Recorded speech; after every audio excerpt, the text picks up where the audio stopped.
Hello, everyone. Welcome to Monday Live with Alan and Greg and our guest, Albert the Conjugator. Oh, And if you're in the chat room, start dropping comments as we start along here. So how's everyone doing tonight? Is it going good for everyone? doing well. Staying busy, trying not to get sick. All the flu bugs are going around now. Okay, yeah. Yeah, I got a flu shot and a COVID shot the same day in the same arm. And I got 24-hour flu bad. Not throwing up, but sweating and just hell. But it's been raining here for days. Yeah, we had bad rain here too because we had like the hurricane and the nor'easter coming up the East Coast. So like the last week's been kind of crazy. Mm. And you saw like footage in like New York City, like it was terrible flooding. Like I saw a picture of a car underwater or something. I'm going, that's New York City? Yeah, exactly. Like they've been getting hit with like harder than ever. You think like it's amazing how like the sewage system is so like outdated up there now. Mm. Well, I think that sewage system goes back to the early 20th century in parts of it. Mm-hmm. Really old. I've not been to NYC yet. Hello, Pat. Hey, Pat. How do you Pat book chat with Pat? Excuse me. So Albert, you're like me. You're electing a governor tomorrow. Yeah, that's right. Yeah, I gotta be honest. It's a lose-lose. Like even like I listen to, like the public radio over here or whatnot.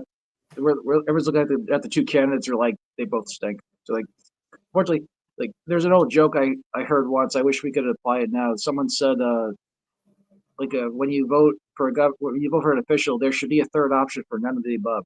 If none of the above wins, we redo the election again. No.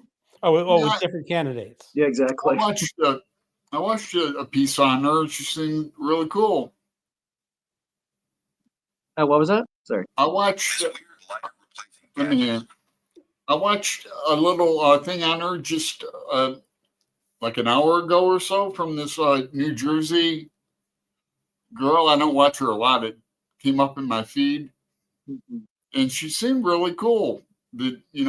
Democrat, progressive. Oh yeah, Mikey Sherrill. Yeah. Yeah. The only thing is that like she's made like some like ridiculous promises, like because the big thing now is like cutting the energy bills, or like I think she's kind of like biting off more than she can chew with what she's promising. Because it's like, yeah, we all want some lower bills, but like it's like you got to deliver if you're gonna talk this much. Right. You know, Pat's in New Jersey. I do. Yeah, I know that. Yeah. So get her take on it too. Mm-hmm. But well, it's interesting for me because 3 years ago we bought solar panels. Yeah. So we are sort of immune to at least the electricity hikes. Mm-hmm. Wow, nice. Well, at least in Virginia, they're putting in lots of data centers. These big power consuming things. And for whatever reason, when you put in a data center, the cost of the electricity is passed on to all the other people in the area. So it's like, so if you're using a lot of energy, so like everyone else like has to chip in for the bill too. Is that how that works? I'm not exactly sure. I think it's more political backtalk. Well, we'll move it into this area and we pay these taxes, but you pay our utility bill. Mm-hmm. Or something along those lines. So, but I'm fortunate, it's like, the solar panels cost a bunch, but they will eventually pay for themselves. Yeah, I've always heard that. Yeah. Even more and more around here, I see more and more people getting solar panels. Well, isn't the whole thing like they have to like you can't just install solar panels? Don't they have to specifically like face a certain way or something like that? Well, it really helps if they face the sun. Oh yeah, that makes sense. I've seen people in my neighborhood whose houses aren't really situated well, mm-hmm. and it's less effective. Now, the way my house faces, the back of the house faces basically west to east. Mm-hmm. So in the morning, you get the west sun coming in, and it just goes over all day long to the east. So it's like the perfect configuration for solar panels. Right. Because if the sun's up, you're getting direct sun all day long. That's cool. And I have a sunroom, where I sit in. And even in the wintertime, if you're in the sunroom during midday, the sun is going to be too hot. Huh. Like I put my phone down in there once in the midday and left, to do stupid things. And I came back and I got this overheating message. Oh, well, I haven't got one of those in a while. Well, that's because the sun was shining directly on the screen and just cooking it up. Like a little, Yeah, solar was big in Phoenix, of course. Oh, yeah. It's big out here, too. But here we have Goatman. Yeah, data centers should be required to install so many solar panels. When I totally agree. I mean, there is the upfront cost, but I generate more electricity from my solar panels than I use. yeah. So I send it back to Virginia Power, and they credit my account. Uh-huh. So during the winter, when you have shorter days, if I don't generate enough power on that day, I can say, give me back that energy I gave you during the summer. Oh, very interesting. Yeah. And for whatever reason, when I generate, I make money because Virginia Power sells that energy to someone else for a higher price. And then it's crazy. I mean, I can't explain everything because you'd need a degree in economics and engineering to figure it all out. But I'm happy with the way the sun shines on my place. I don't, it shines east to west too, but I'm facing, like my windows are facing north and south. My electric bill is really cheap, like under 20, even in the winter. now, do you have electric heat or do you have like gas heat? I have electric heat, and then I got a small little, see if it will stretch. Like little space heater that I like. I've had it for at least a year. But I keep mine. I'm afraid to tell you what I keep the the thermostat at. You think of something funny? You talk about like the saving energy. Get a little crafty place. This is like when God, I was in like my early 20s. Like this like apartment I lived in. We were above the garage, so the garage was always cold. So my room was above the garage, so my room stayed cold. So in the summertime, it was perfect. I never had to turn on the air conditioning. Mm-hmm. A little creative, saving money. Now I know Greg likes to keep his temperature really low, don't you? I do. Yeah, I had mine at 80. Oh, and I turned it down to 75. Oh my God, I'd be But I sweating. still wake up like cold, and I have to hit this heater for a while. But it will heat up this room in less than like 30 minutes too. It doesn't have a timer to go off. But I like it. Amazon. So Constance is here. Hello, Constance. Constance. Goatman says we have dodgy tariffs in Oz. I guess he's New Zealand. Oh. I think that's the abbreviation for what the nickname for New Zealand for solar panels selling back to electric companies. Less for the later in time you join. Well, where do you live? Like an incentive to join early. He says Australia. Okay. All right. So, what have people been reading? Albert, since you were the guest, you were allowed to say what you have first. Yep. Something recent or something current? Technically, like I've been reading like the song lyrics. It was like I finally, almost 2 years on BookTube, I finally found my niche, like making videos about like song lyrics, which are essentially poems. So, right, kind of a little different twist. Obviously, I've been reading books, but like recently I did like a CD haul. I was reading the song lyrics. Okay. I got to find some more content for my videos. Yeah, I can recite the Ballad of Johnny and Yoko from memory. I'll send you this if you want it, Albert. The selected lyrics of Lou Reed. Yeah, Lou Reed. I'm really unfamiliar with him. I think I'm at the age now I might appreciate him, so I got to check him out. All right. Well, send me your address after the show. I'll send it to you. Yeah, Lou Reed was just before me, so he would have been like 10, 20 years older. Yeah, 30 years. So he was like the popular with the older crowd. But I really liked his work with the Velvet Underground. Mm-hmm. That was like a pre-punk band. He did an album too with Metallica. Remember that was around like 2010 or so. I think that was one of the last works he did. The album was called Lulu. I'm not that familiar. Yeah, it's really old by now, but yeah, like Lars Ulrich, the drummer of Metallica, he's saying that with Lou Reed. Like President, yeah, we should do an album. And it's like he actually meant this. Next thing you know, Metallica and Lou Reed teamed up for an album. Yeah, man, I should know that. So Albert, who's a good lyricist? Oh, well, perfect time to suggest I just came back from the movie theaters a few hours ago. I saw that new Springsteen movie. Oh yeah. Talking about a lyricist, that guy's lyrics are so complex. Like for years, he has to have like a teleprompter on stage so he remembers all the words that even he wrote. Like, you read some of these lyrics, like I would need a teleprompter too to remember all this stuff. Yeah, it definitely, because it's very timely. I saw the movie, so I got to go with Bruce. Also, throw one name. He's been dead for like 10 years, but Lemmy Kilmister, the band Motorhead. Oh yeah, the bass player, yeah, Lemmy. Yeah, like some of his best stuff he wrote actually toward the later years of his life too. He co-wrote with Ozzy a lot of stuff. Ozzy, yeah. Ozzy was on Mama Coming Home, Hellraiser, yeah, and some classics. Okay. I was fond of Leonard Cohen.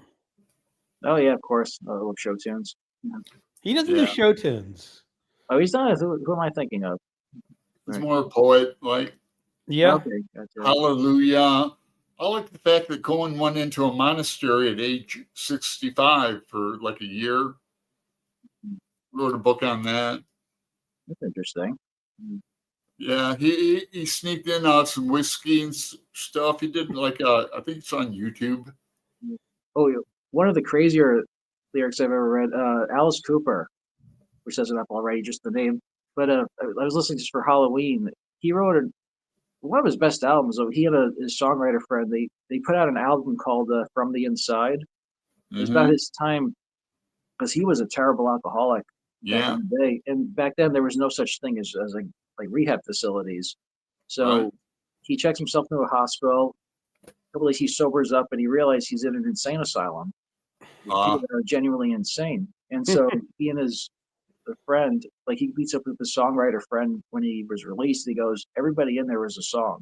So they released an album like From the Inside. It's about his time inside of the insane asylum. Okay. It's very timely for Halloween. My father's golfed with Alice Cooper. Golf had pictures with him and that. Oh, nice. Yeah. Seems like a great guy. Yeah. He was on Camelback Mountain in Phoenix. Oh, nice. I think, isn't he from Arizona? Yeah. Oh, there we go. A lot of people think he's from Detroit. Mm-hmm. I remember reading his autobiography 20 years ago or longer.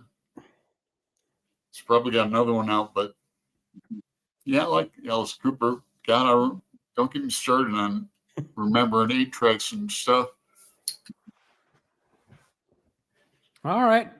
What about you, Alan? What have you been reading? Well, I got some new things to hold up at least. I don't have the physical copy of a Separate Reality. I need to go to Powell's as soon as it stops raining, but I'm basically plowing through this. I mean, we have a schedule and that. No one seems to be following it, at least as far as saving till the end of the week to talk. So I'll probably blow through this fast, and it's my second read of it. Then for nonfiction November, rereading this one, Fredericksburg. That's where I live. I've been, and it's really good. It's about 1, 2, 3, 5 famous people, like Whitman, Louise Alcott, who I don't know too much about, and Oliver Wendell Holmes, Sr. and Jr. Jr. was in the Army, and that's a trip. So doing that, and Separate Reality by Castaneda, I'm reading with Elaine. I have a playlist on him. I kind of like him. But it seems like I'm forgetting something. Cantos, but I'm not going to be. I'm mentioning that every week. You'll be reading that for 3 years. Yeah. If we stay with it, it's wild.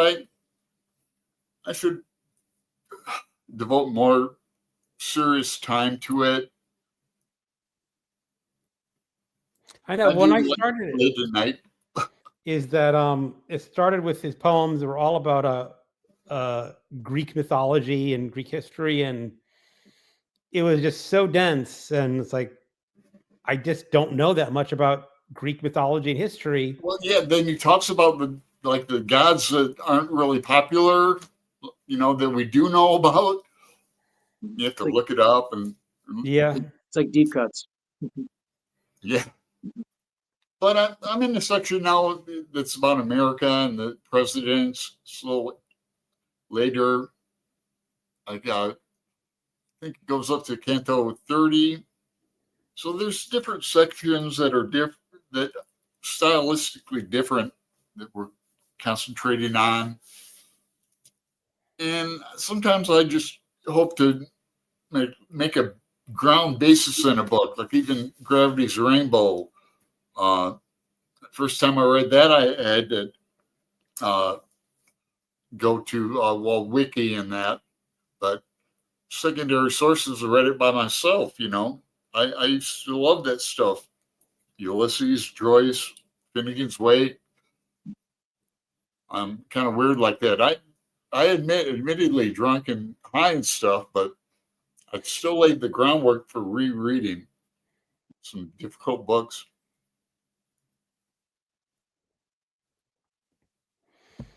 okay. So that's about it. I think I'm reading another nonfiction. That's right, nonfiction November, yeah. I'm starting on science fiction Wednesday with Gareth, The Man Who Fell to Earth. You've read that several times. I have not read that one. You haven't? Was that Walter Travis? Yes. Okay. Oh, I never read And Fell to Earth. I read his other books, The Hustler and The Hustler's great. And Queen's Gambit. So that was a while ago. Yeah. It's a relatively thin book. Yeah. So yeah, I'm glad I remembered that. Should keep a more detailed schedule. Yep. Well, I finished 2 books about a half hour before starting tonight. I finished a reread of The Quiet American by Graham Greene. And this is done for Dr. November. It's sort of a spy novel, but it's very subtle. It's about a British journalist in Vietnam during the 50s. The book was published in 1955. And if you remember, the French used to own Vietnam, or not own it, like it was their colony. Right. And the war started, and then they pulled out. And it's right around that time. And then this British journalist meets an American that's just come over. And the British journalist had a Vietnamese woman that he liked a lot. He's just sort of keeping her for companion and opium. You just go with that. And then the American basically stole his woman. And then it gets deeper into the politics. and eventually into why this is considered a spy novel. I know Steve Donahue on Dr. Invade says it's not a spy novel.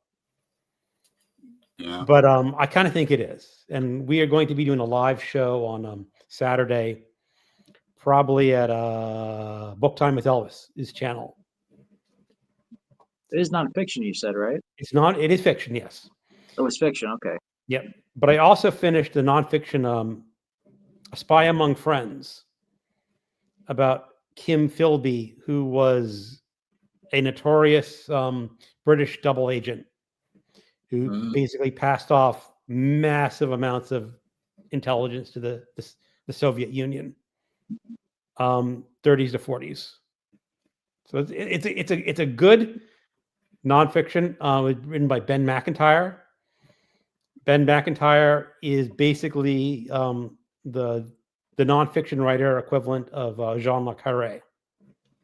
Nice. I mean, he tells a good story.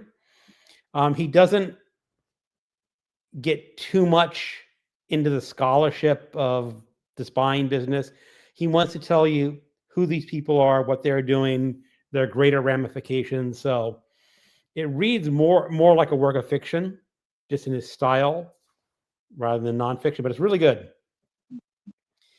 And then my long project, I picked up a book called Alchemized. And the author it doesn't have a first name, just one name, Senlin Yu. And this book is getting a lot of hype over like TikTok. And some people love it, and some people absolutely hate this book. They are just livid with rage about how bad it is. What's the title of it again? Alchemized. Alchemized, okay. And the reason they hate it is I have not gotten into it, but I guess there is some toxic sexual relationships in this book. And toxic sexual relationships really just like put a live wire to someone. Yeah. And they just cannot take it. Yeah. You know, like, and I say for me personally, like it's just like so uncomfortable to read too. I know, like even like there's nowadays there's so much stuff that's like it's like toxic, like X-rated stuff. It's like it's just so uncomfortable to read this sometimes. Yeah, I have not gotten to that part of the book. It's a 1,000-page novel. Oh, the Lord. So I'm doing like 20 pages a day and taking 2 months and just see where it goes and see what happens when I get to the toxic parts. And what's curious is I found out is that this author originally wrote a book as for Harry Potter fan fiction, where you just take the characters and change it up. And I guess it was wildly popular on the Harry Potter sites. So the author took their idea and rewrote it as this book. And it's a fantasy book, but set sort of in a modern age because they're driving around in automobiles. But the general premise is that if you are, they call them necromancers instead of wizards, is that you raise the dead is your magical ability. And then once you have a dead person, you can assign that dead person like working lithium mines for you. Well, so or to be your slave? I guess. It's cool. Nothing really bothers me to read it, like William S. Burroughs or Gravity's Rainbow. My announcement video for Gravity's Rainbow might be, I'm trying to think about it, but might be more of a why not to read Gravity's Rainbow, especially if you're even minimally triggered by stuff. I don't know. So you mentioned some of that in your Voxer, and I'm going like, I've listened to the audiobook of Gravity's Rainbow, and I don't even remember the stuff you're talking about. Well, yeah, that'd be impossible. It's like, for me, and then all of that time ago, I can't even remember an audiobook from,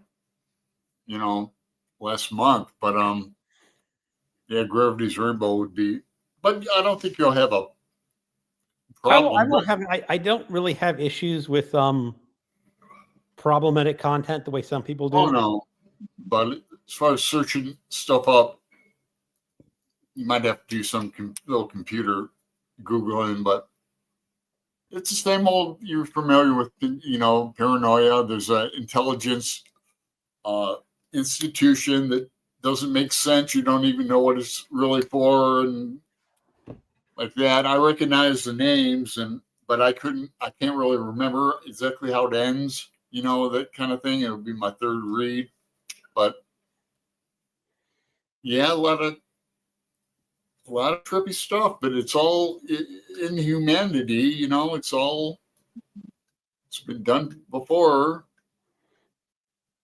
It is realistic. Yeah.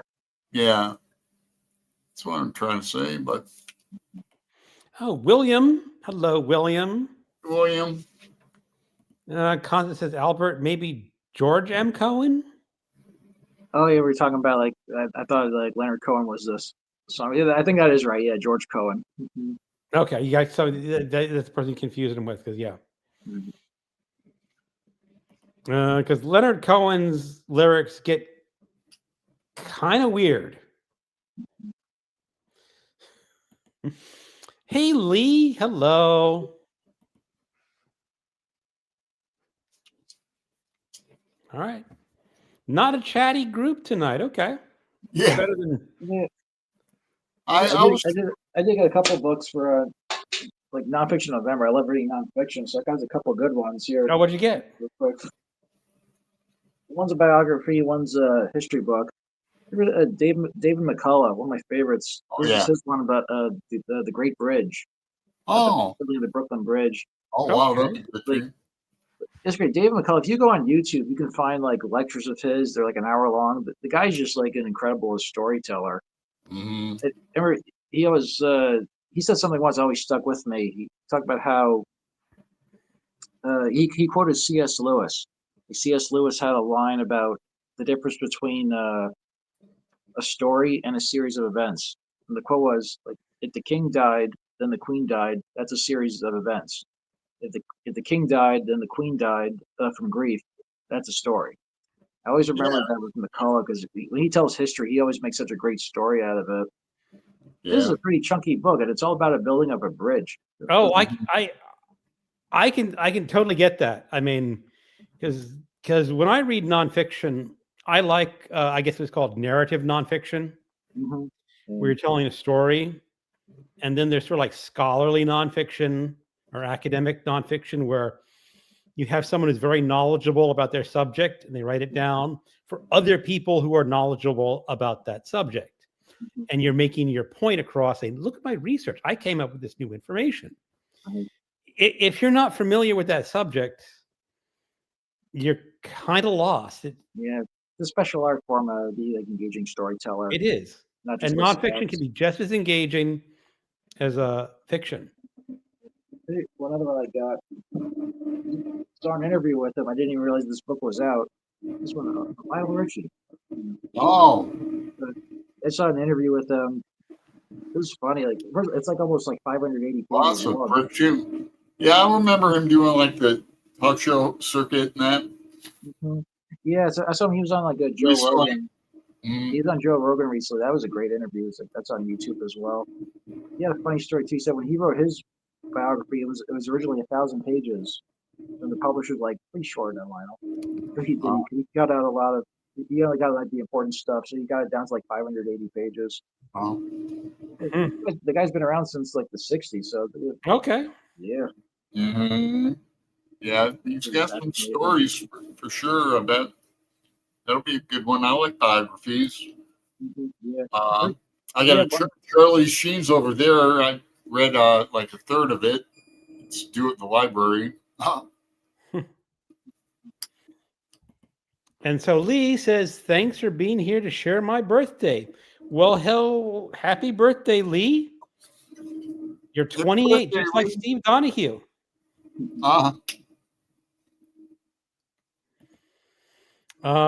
Constance says I have 1776, which Oh yeah. I keep forgetting to read. That's a good one. Now, was he the one that did the biography of John Adams? Yeah. Yes, that was a good one That's too. That's the one that I read. Yeah, it's good. That was the book that was adapted into the miniseries with Paul Giamatti. Yeah, and Laura Linney is Abigail. Yeah. That was good. I like that. Everyone I read that book, I think everyone who read John Adams, like one of the things everyone always says, like when they started reading the book, they never, first of all, nobody knew just how important John Adams was to the revolution, but also he was the defense attorney for the British soldiers at the Boston Massacre. Mm. Pretty interesting too. Like it's like it's like if the feeling that if like they just had like a bogus trial and like convicted the British soldiers, like that would have been disastrous for the relationship with the King of England. So he's kind of stepped forward, like put his own career on the line to trying to maintain some order, defend him in court. I think at the end, just like one guy was convicted or something like that. But yeah, that blew everybody's mind when that book came out. Yeah, and as Constance says, and Truman, yeah, there's a great Truman biography. I've not read it though. Been meaning to for a long, long time. I have the audiobook of that. It's another 1,000-page book. It's like 60 hours on audio. Yeah. Wow, it is. That's crazy. I did the audio on Ulysses S. Grant by Ron. Who's that guy? Oh, Chernow. Ron Chernow. Yeah, I had the audiobook of that I just too. picked up his biography on Twain.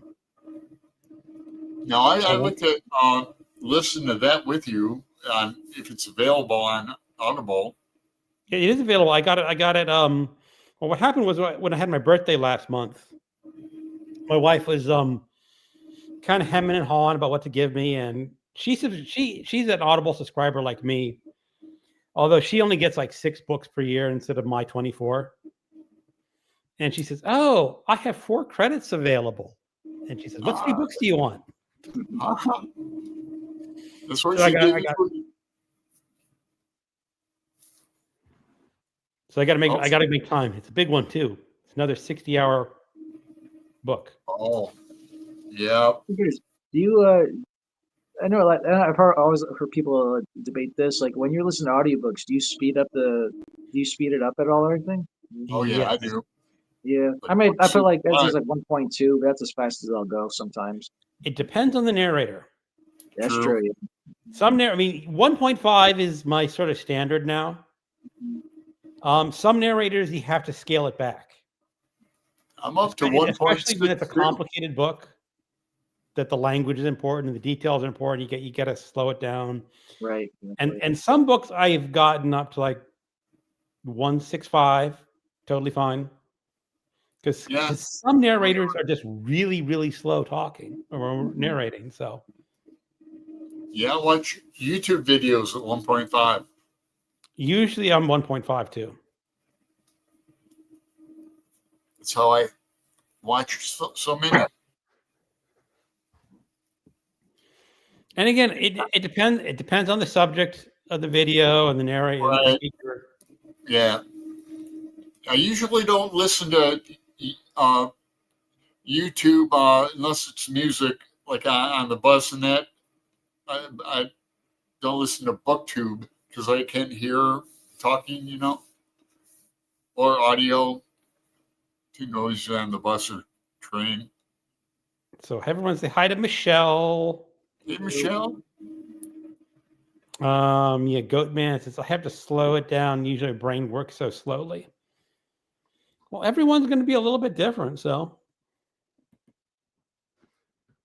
My thing is I fall asleep with the timer on and kind of wake up and I have to go back.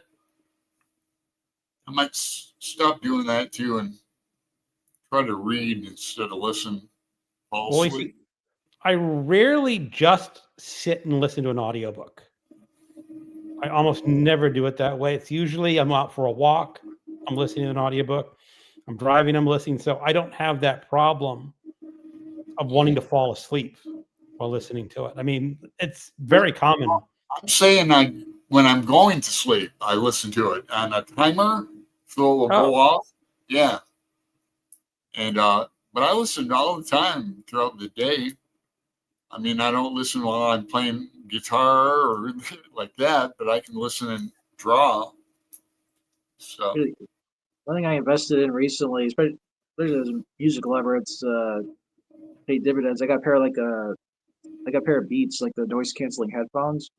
That's perfect. The old ones, like I said, if I wore my old cheaper headphones while I was going out for a walk, forget it. Like even like the wind would like blur out everything.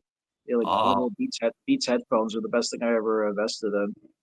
Yeah, they're expensive. Yeah, I'll be honest. The one I got it was like $180, and that was on sale. I've had them for like 3 years now. I got these. These have a noise canceling ability. The buds, yeah. And they have it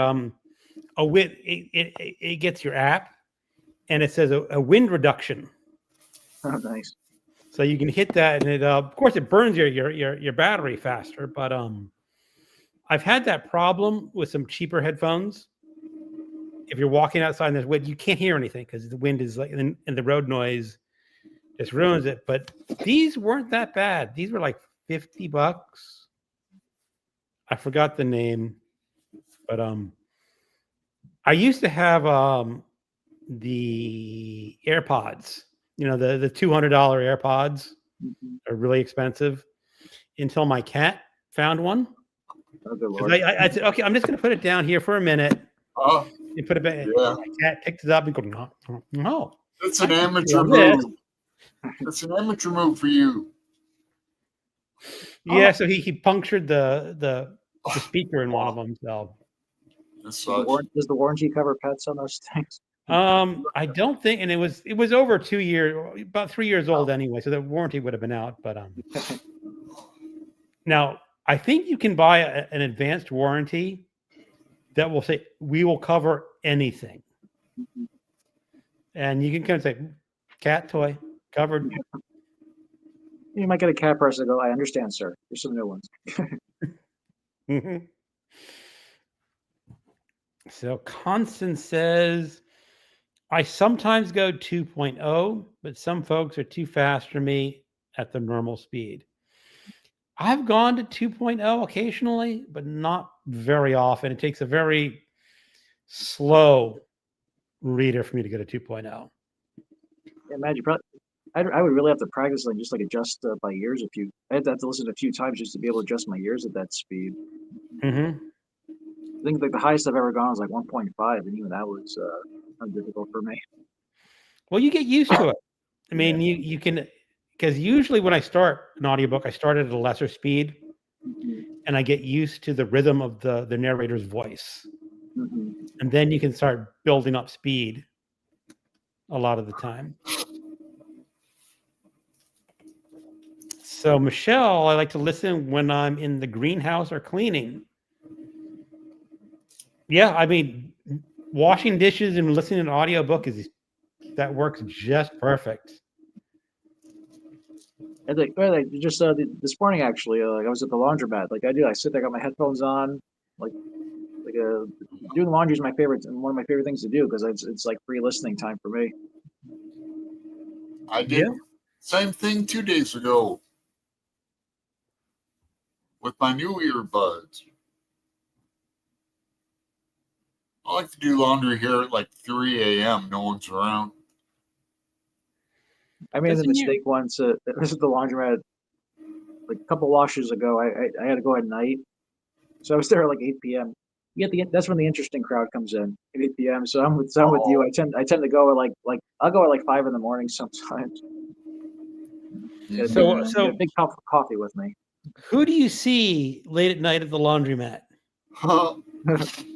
People of all ages, like they just like people like talk. They're very loud. Like the recent one, one time like these people had like there was like they were having like some like religious debate about like as I took my headphones off. They were talking like something religious, like they're where like the so and so's damned and whatnot. So I just put my headphones back on. I went back to my own back to my own clothes. That was the last time. Just gonna stay out of that one. I could imagine if you go in the wintertime late at night, there might be some people hanging out to get it out from the cold or something. That's There true. you go. I haven't been in a laundromat in a long time. No, neither have I, because I've been a homeowner for the past Right. 30 years, something like that, almost 30 years. So Yeah, well, I'm trying to think. I used to go to a laundromat. I'd always take a book, and I don't know. It seems like a lot of people just waiting around, not reading.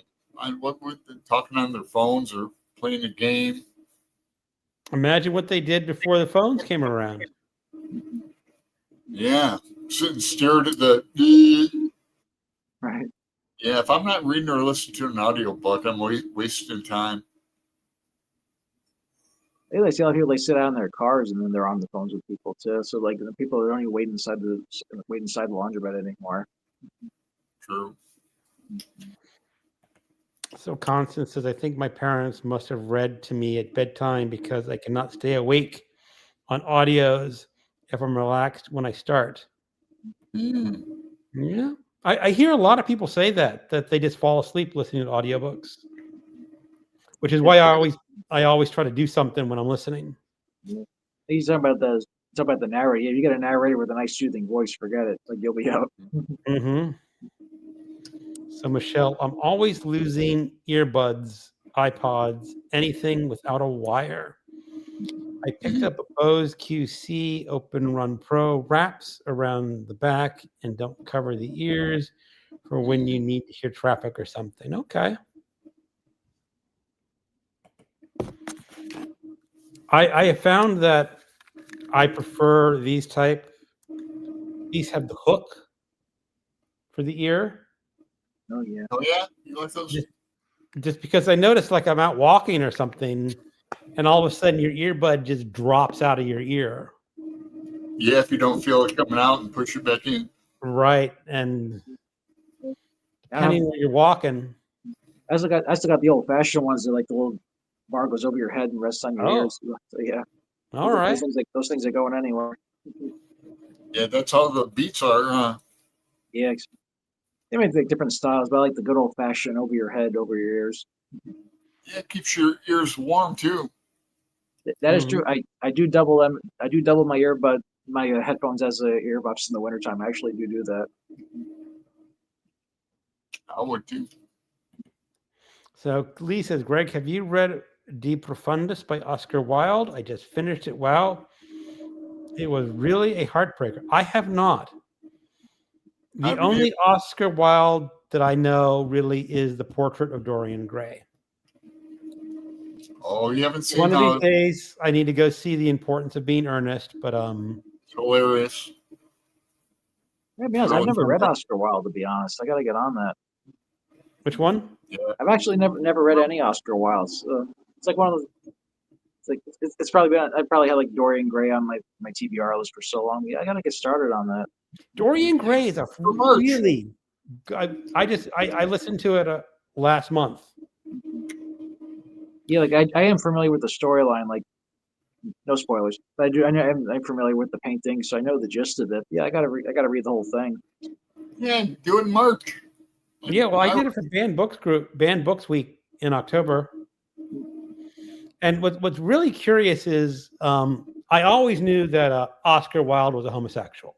It's kind of obvious, But what I wasn't really aware of when I reread or listened to Portrait is that all of Dorian Gray's associations are basically homosexual relationships. And I noticed that there's two versions now of Dorian Gray. One is the unexpurgated version.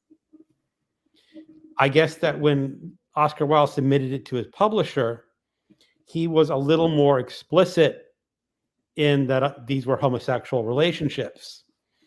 And the publisher says, no, we're not publishing that. For a lot of reasons, yeah. Well, this was 1890s London, so it was not legal for him to be doing that. So A lot of people get offended it's over against the law. Yeah, stuff. about that. but it was good. I mean, I think it's rightfully so a great book in its own right. It's really hilarious, really funny. I don't know the parts of it are the interactions of what people say are funny. Well, I'm just talking about Wilde in general. Like Ernest is hilarious. A Woman of No Importance is hilarious. I saw that at the Abbey Theatre in Dublin. Still have the ticket stub. But Dorian Gray might be more serious, where Ernest is just flat out hilarity all the time. So Lee says this is the one that he wrote in prison. Yeah. One of the audiobooks I listened to on the holidays was Dorian Gray. And I'm going to read the story of Bosie, his lover. Oh. Cool. So that was Oscar Wilde's lover of Boise. I'm guessing that's true. I don't know a whole lot about Oscar Wilde's personal life. What'd you say, Albert? The previous comment of Boise, was that Oscar Wilde's lover? I don't know. I presume. Sounds like she'll have to. Ask Lee. Maybe she knows. I don't. She'll have to reply. I've often thought of Dorian Gray as a morality play. Uh, I don't know. It's harder to categorize than that, I think, because maybe it was. I'm thinking it's like Dorian Gray says, "Don't be." Oscar Wilde was saying, "Don't be like this." It's been so long since I read it. Mm-hmm. I did read it in 24 hours once. I won a prize on BookTube for it. The guy we were talking about, he was real popular. He doesn't have a channel now. Ryan. Okay. There we go. There's confirmation. Yep. Yes, it was. All right. There you go. Cool. Yeah. Well, I can. Well, Oscar Wilde's in the public domain, so you can pick up all of his books for free. Nice. Check a few out later.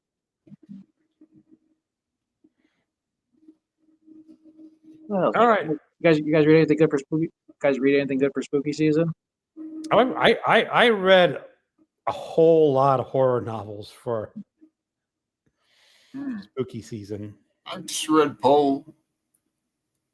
E.A. Poe. Mm-hmm.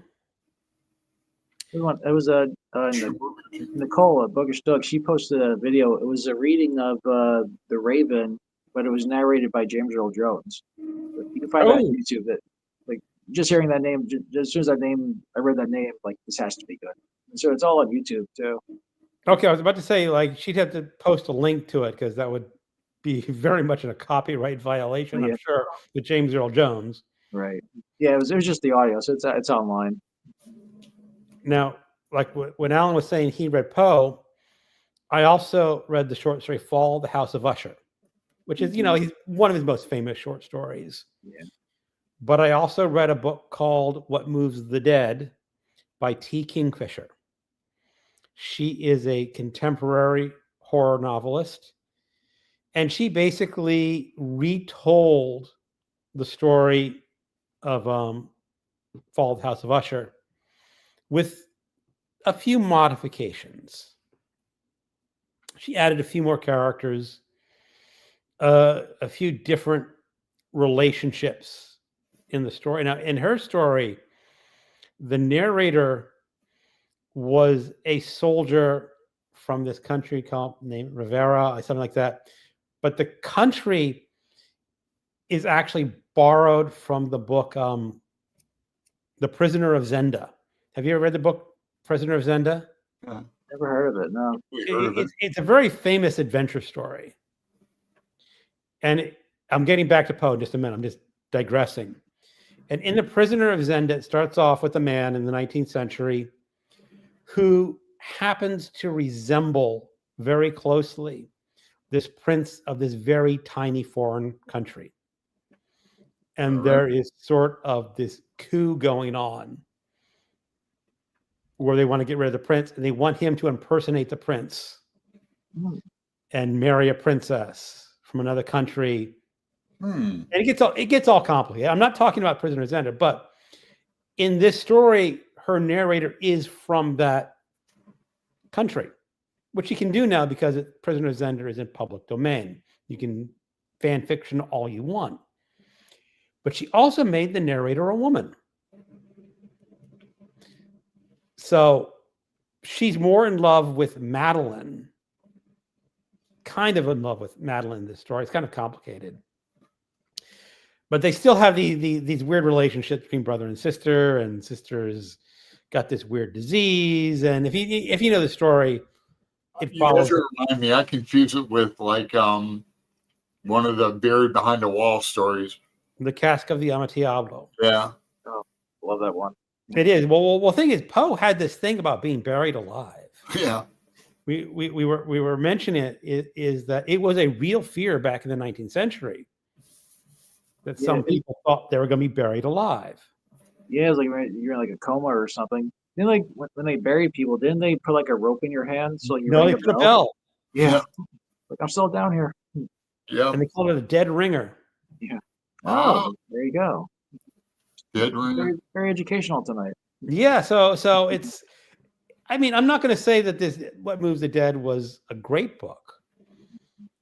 But she lifted a lot of stories from other places. Yeah, it's a cool technique. It is. She's really popular. She is really popular. I know Pat at Book Chat with Pat really likes her. Right.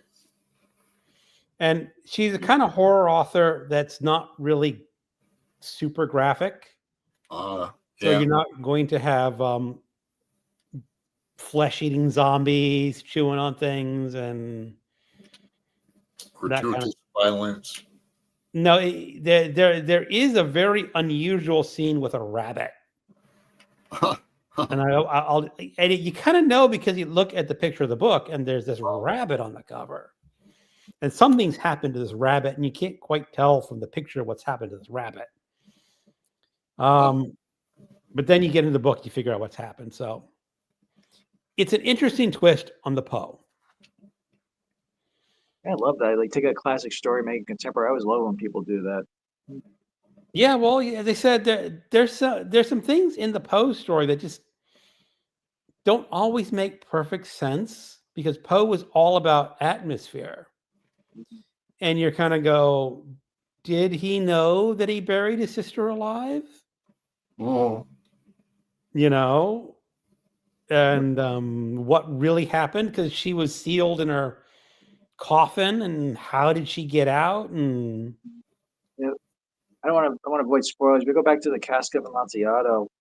One thing that's always stuck with me about that is stuff that like didn't happen. Imagine like I'm trying to avoid spoilers, but imagine like it ends, and like our main character. Imagine him the next day, like at his table eating breakfast, like knowing what he did, and there's still like what he had done the night before. I always imagine like that afterwards, like that.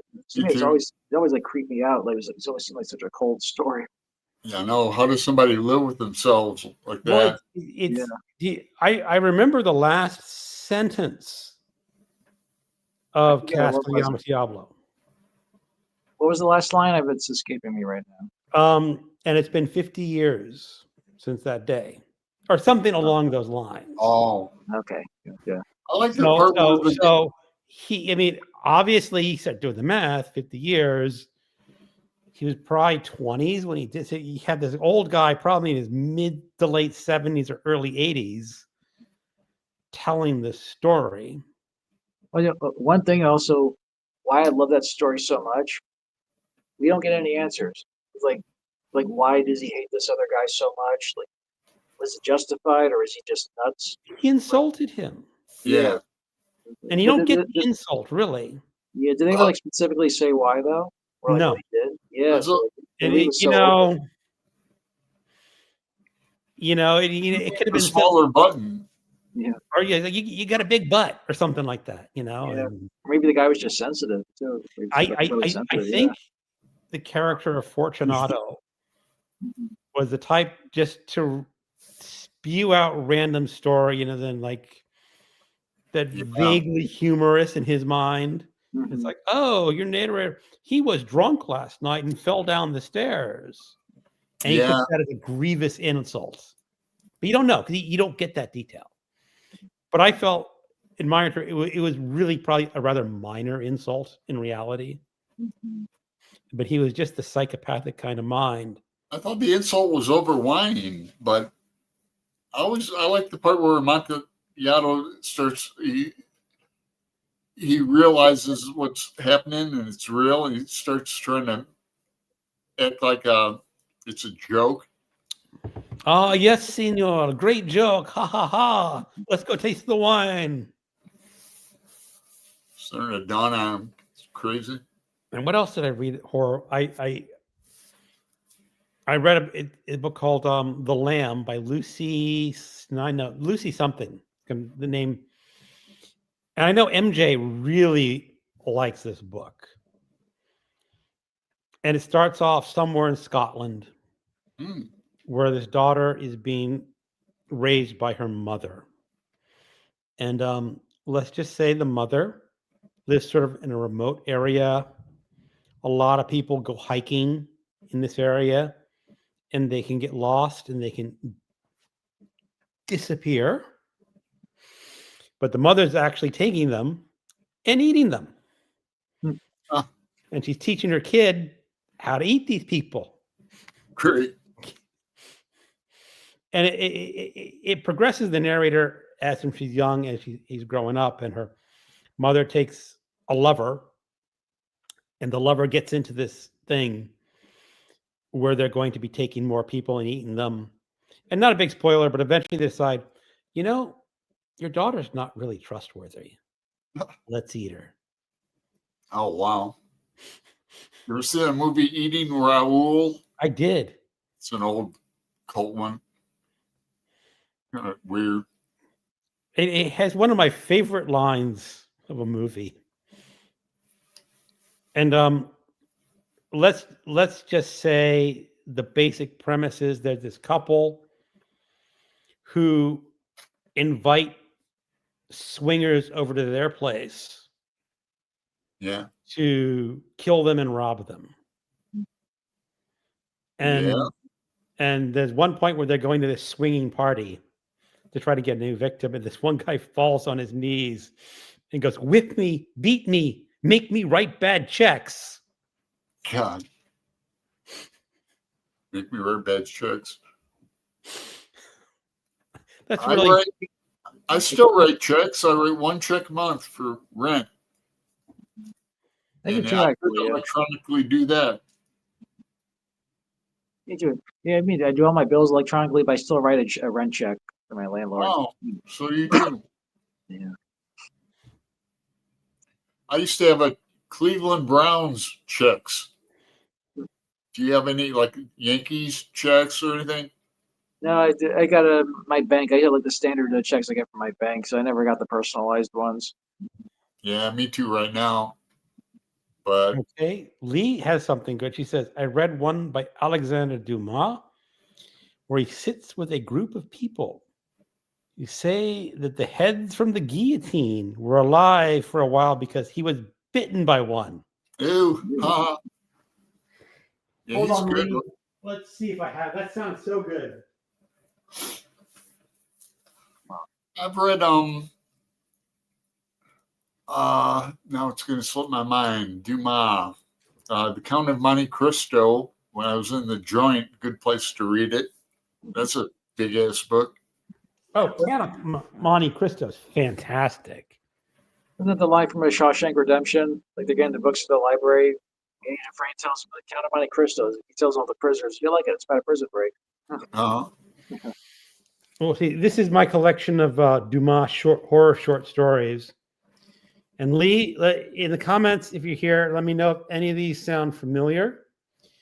Murder, The Cellar, The Report, Scarion's Ancient Residence, The Mayor Relates Some Facts, The Mystery Deepens, the sequel, The Black Cat, The Desecration of the Royal Tombs, The Body on the Gallows. Oh, that's a good title. Well, that sounds promising, kind of.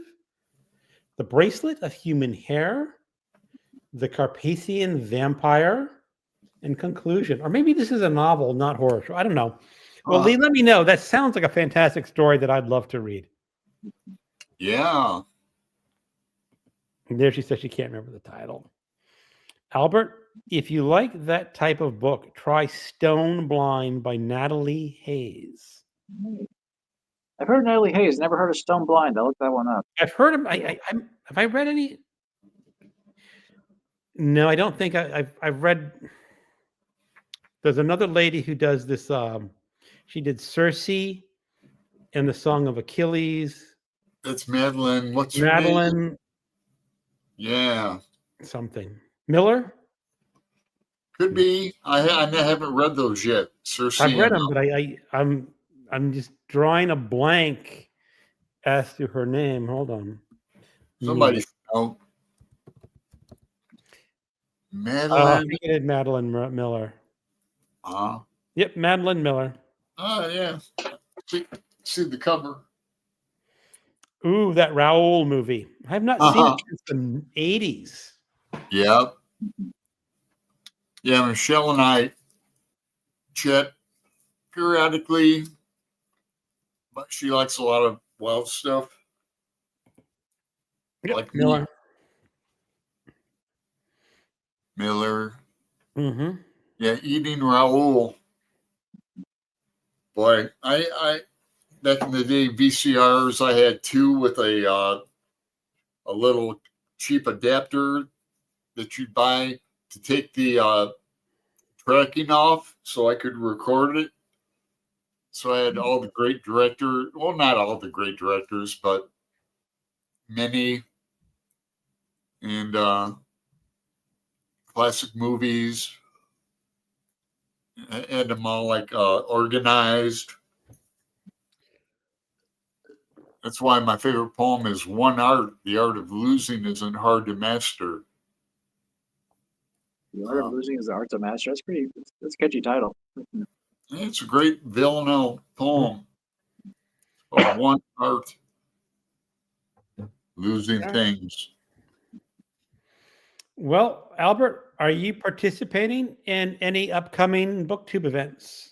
Yeah, like the Nonfiction November. So, like I mentioned, You've shown us the two books. Oh, look, the one. One thing I'm doing on my channel too. I always like highlight different podcasts I love. There's one from a year ago. You check off two lists here. It's a podcast here. An episode has to do with spies. So it got Dr. November, and then you got nonfiction. So it was an interview. The host of the show is guy Lex Friedman. It's like a kind of a prominent name now in podcasts. I know. And last year, in a suit, and yeah. What's that? He dresses in a suit. That's the funny thing. Rogan, he always wears like the same black suit, white shirt, and black tie. He went to interview a guy in the Amazon jungle. The guy told him, "You got to still wear the suit." So if they're sitting in the jungle, he's still wearing the suit. He's sweating like crazy. I thought it would be humorous. But the episode I was going to mention, he interviewed this one guy. He was a Soviet spy who defected to the U.S. And he was from like East Germany. He got recruited. He lived in the U.S. While he was living here in the U.S., he got married. The wife had no idea he was a spy. So they almost got him. Finally he turned himself in. But the guy, like Soviet spy in the U.S., he got married. The wife had no idea. So it was like a 4-hour interview with this guy. Wow. I'll find that. I'll share that at some point. Well, I just finished that nonfiction book about Kim Philby and some other spies, and like their spouses did not know, or Kim Philby's spouse did not know he was a Soviet agent. Yeah. He was Mm. good at And his job. Even his wife had no what? idea he was good at his job. He was, and it just so happens that I live near Washington D.C., and so we actually have a lot of CIA agents and other government agents. And I remember talking to a woman whose father worked at one, and she says, "I can't tell you." My father says, "You cannot ask me where I work. You cannot ask me what I do." And I thought that's kind of generous that he even told her, Well, "You can't ask," because a lot of didn't have times it's like I'm surprised they didn't have a whole cover story about it. some do. Yeah, It's double funny live. because a lot of the cover stories is they say they work for GSA, which is the General Services Administration, which is sort of like the landlord for the government, and they own the buildings, they hire the security guards and the maintenance, Hmm. really kind of boring stuff. Oh, The thing is, one thing my that wife worked just for came in too. GSA for 30 years. You talk And I about kept joking. He's like, "Did you really work for 30 GSA?" I have to remember the guy I was just talking about before, the Soviet spy. Like one thing that threw me for a loop. So they were talking about like an order he might get, and he was thinking of like off the top of his head, he was going to name a town. He actually named a town here in New Jersey. It's like 20 minutes from where I live. Like so, like he was in like this part of the U.S. He goes like because the town he mentioned, there's a naval base. So he's like, yeah, you'll get an order, and he just named this town was like Red Bank, New Jersey. He just named it off the top of his head. Like, I spent my whole life in Red Bank. The Soviet spy was over there. You never knew. Yeah. Yeah, never know.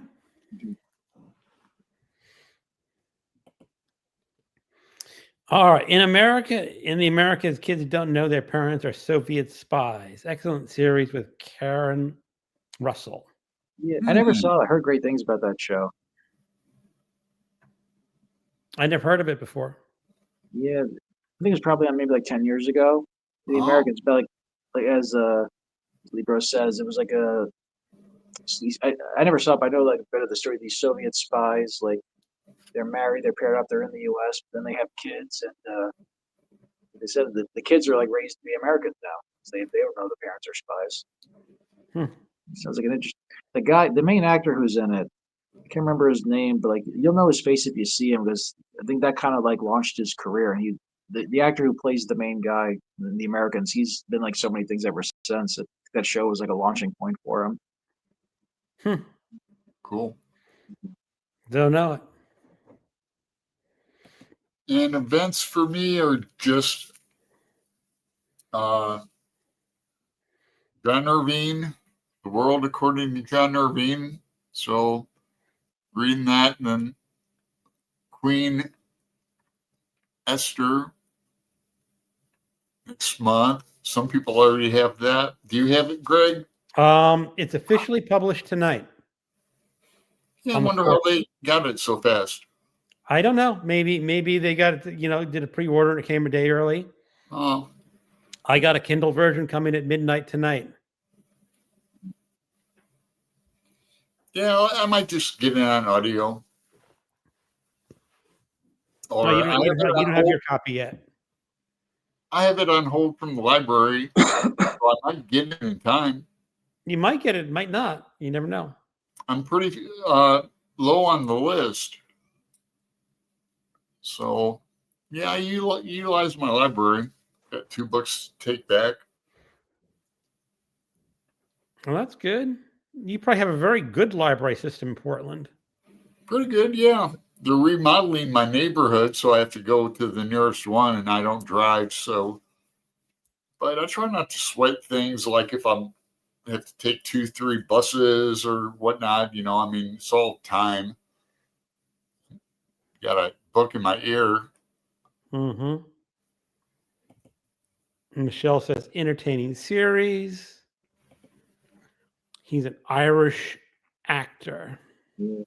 I can see his face. I can't think of his name. Oh, Well, yes, Greg, have you read Recursion 8 by Blake Couch? I've only read his book, Dark Matter. yeah. Dark Matter was interesting. Yeah. I read it when I was on vacation in Mexico. Mm-hmm. And one morning I got on the beach real early with my Kindle and I read to like 3 p.m. and finished the book and said, all right, now I'm done. Yeah, I remember when you did that. My buddy read it with a new booktuber that sometimes I go on MJ at Sunday and I actually try to engage new booktubers and that. Well, buddy read Dark Matter with her. I had expected kind of more because it was a lot of people's like almost favorite book for. It's very lightweight. Yeah, I mean it's interesting. I mean, it's a good story, but it's fun. Well, the What's thing it is, I about? read it in an afternoon, a morning to afternoon on the beach on a Kindle, so it can't be that complicated. Right. Like, what's Dark Matter about? Because I always hear everyone talk about it, but I never read it. All right. Huh. In a nutshell, if I get this right, Mhm. is that there is a physicist who creates a machine or process where you can skip into other dimensions. Okay. Like let's say there is a dimension where I hold up my phone. In one dimension, I put it down on the table. In another dimension, I drop it and the screen breaks. Not a huge difference, but it's a difference. Yeah. And some There's so dimensions, many the people that have difference- used that. It's like the infinite universe. That's kind of like what it is. right. Yeah. Different families and lives. And And as I then they all- remember, in one universe, his family gets murdered. And he's desperately trying to find a universe where his family is not murdered so he can get them back. But unfortunately, it sort of spirals out of control. Yeah, till it's just they all meet and they're trying to get the same girl, something like that. Yeah, well.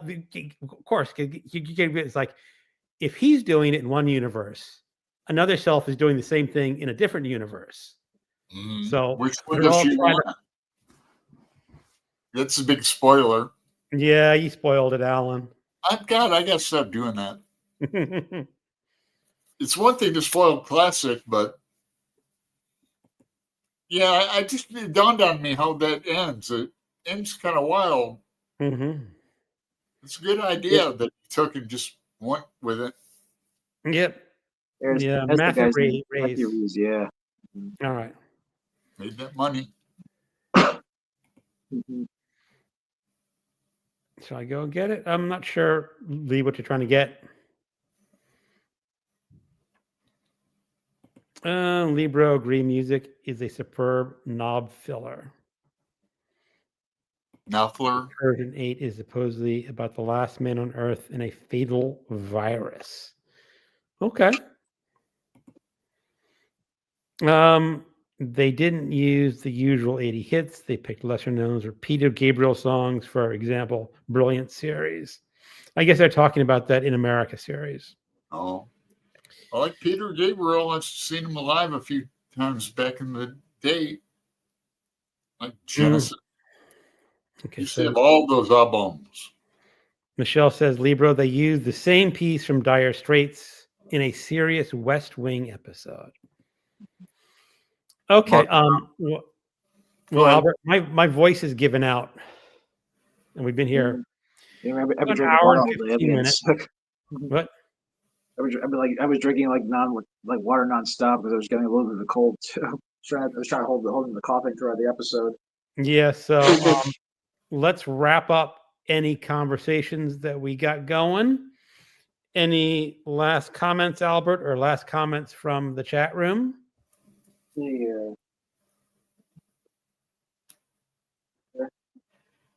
I mentioned before, I got to do my little lyric. I got to show you some of the songs I got working on. Do a couple CD picks while we're here. Okay. Whoops, crap, almost dropped it. Go. I did a little CD haul recently. This one, the latest with my Green Day. It was called Saviors. This is a good one. This is honestly up there with any of their best work. So I do my little lyrics or poems videos. You can expect a couple songs off of here. Like American Idiot. Oh yeah, that was a classic. And of course, you got what else in here? And, the main man, Lenny Kravitz. There you go. Oh yeah, I like him. Yeah, I've seen him in concert a couple of times. He's always a great show. Yeah, flying V guitar, polka Oh, dots. yeah. He's like, he's 60 years old, so he looks like he's 40. Yeah, Yeah. yeah, 60 ain't what it used to be for sure. Right. Uh-huh. Well, I don't feel bad about 60. I'm 61, so I keep forgetting how old I am. You just say you're 28, like Steve, every year. I'm 28. 28. Mm-hmm. Saves you all the trouble. All right, everyone. I guess we're at the end. Albert, thanks so much. Albert, Thank you. It's fun being back. subscribe to Albert. Coming in and being our guest hosts. I'm off to Pizza Jerk. It's my Monday place to eat down the street. Sounds like a plan, Alan. And good night to everyone in the chat room. And I hope to see you in an upcoming episode. Mm-hmm. See ya. In November. Take care, everyone.